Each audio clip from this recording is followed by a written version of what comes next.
Hey guys, it's Annie. So today I'm going to show you how you guys can save a little bit of money on some foraging toys.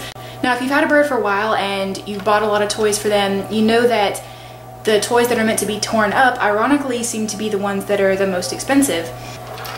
So a really major way that you can save some money on some of these foraging toys is to get something like this that actually can double as a regular toy and a foraging toy by you know just filling this with some material that they can pull out and tear up. But at the same time, this toy is very sturdy. I've had this one for a long time and you can refill it over and over again and it never, really never just falls apart. So I'll show you what I usually do for this one to turn it into sort of a foraging type thing. Now birds have a very strong foraging instinct because that's what they do in the wild. They'll be foraging for food or foraging for toys or things like that.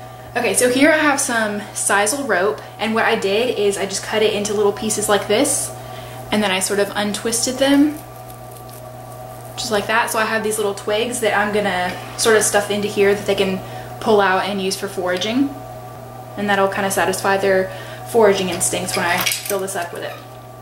Okay, so here's what the sisal rope looks like normally, and I've already untwisted this, and this is a safe material for birds. It's used in a lot of bird toys that you'd find in the pet store, so you can find this in a home improvement store. And what I'm going to use as the foraging piece is just one of these little toys because my birds absolutely love these. You can also use something like a treat so that they can forage for food instead, and that will also work very well. Okay, so what this does is it just untwists from the bottom, just like that.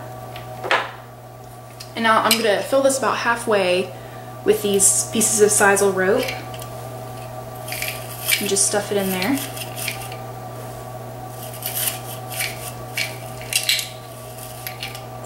Okay, now I'm going to take this and stick it in there. See, it fits in there really nicely, and then they can sort of pull this out to get to the toy more. And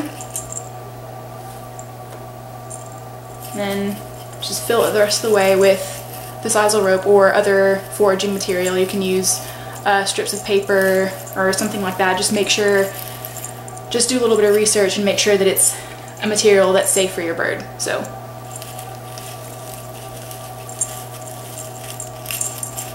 that's pretty much it. And my birds really like sisal rope, so they'll enjoy kind of pulling that out of there to get to the toy.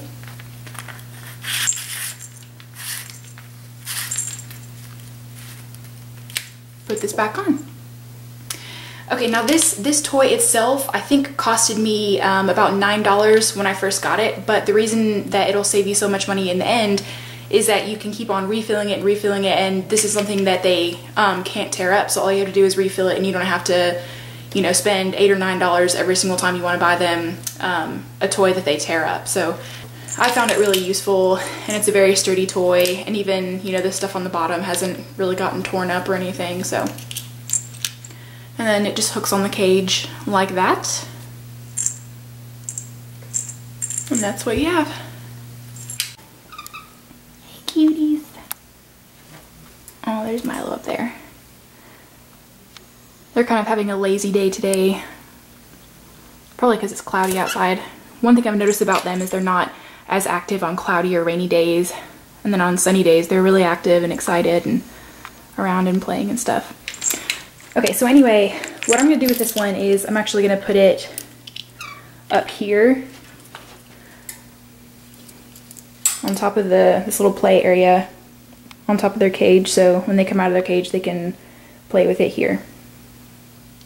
So I hope you guys enjoy this tutorial, and I hope it helps out some on how to save money on some of the more expensive foraging toys. Alright, so I'll see you guys next time, and if you have any questions, just let me know.